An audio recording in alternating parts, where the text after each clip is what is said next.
વડોદરા શહેરના bus depot પરથી પોલીસે ગાંજો ભરેલી 2 બેગ સાથે એક યુવકને ઝડપી પાડતા મોટો ખુલાસો કર્યો છે। પોલીસે હવે આ ડિલિવરી પાછળના સપ્લાયર અને મંગાવનાર બંનેની તપાસ શરૂ કરી છે। મળી રહેલી માહિતી અનુસાર ઓડિશાના બોલગીર જિલ્લાના છંછેડા ગામનો 21 વર્ષીય શંકર સરદારના ખાનગી નોકરી કરતો યુવક હોવાનું સામે આવ્યું છે। ગાંજાની ડિલિવરી બદલ તેને સારી રકમની ઓફર કરવામાં આવી હતી, જેના આધારે તેને સુરત મોકલવામાં આવ્યો હોવાનું પ્રાથમિક તપાસમાં જાણવા મળ્યું છે।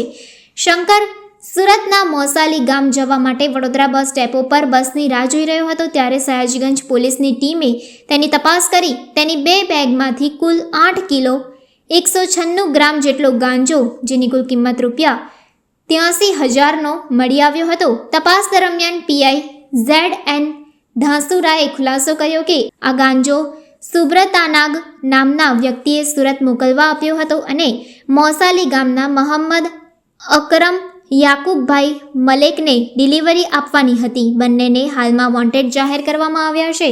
પોલીસે કેરિયરના મોબાઈલ ફોનની કોલ ડિટેલ રિપોર્ટ એટલે કે CDR મેળવી વધુ કડીઓ જોડવાનો પ્રયાસ શરૂ કર્યો છે। આ આખી કામગીરી અંગે ઝોન 1ના ડીસીપી જગદીશ ચાવડાએ પત્રકાર પરિષદમાં વિગતવાર માહિતી આપી છે।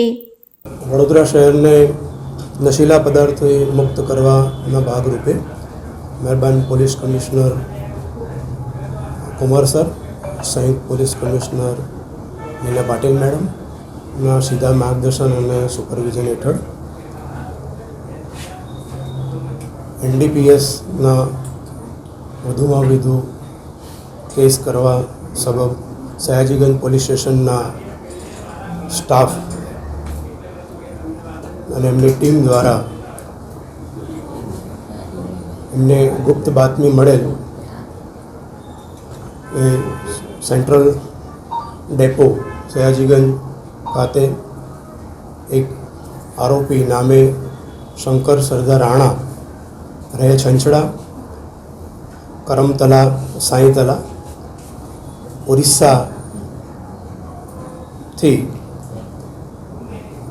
પૂરી તે ગાંધીધામ ટ્રેનમાં એ આવેલ।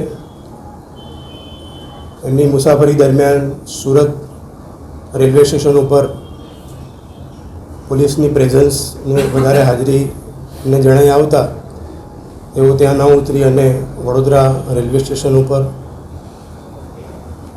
આરોપી ઉતરેલ અને ત્યાંથી એ સેન્ટ્રલ એસટી ડેપો ત્યાં પહોંચ્યા અને એ દરમિયાન અમારા સ્ટાફને બાતમી મળતા આ શકમંદ આરોપી જે છે એની પૂછપરછ કરતાં તલાશી કરતાં એનું નામ શંકર રાણા જણાયું અને એની પાસેથી આશરે 8 કિલો અને 196 ગ્રામ ગાંજો એ અમારી પોલીસ દ્વારા પકડી પાડવામાં આવેલી છે અને આગળની કાર્યવાહી ચાલુ છે।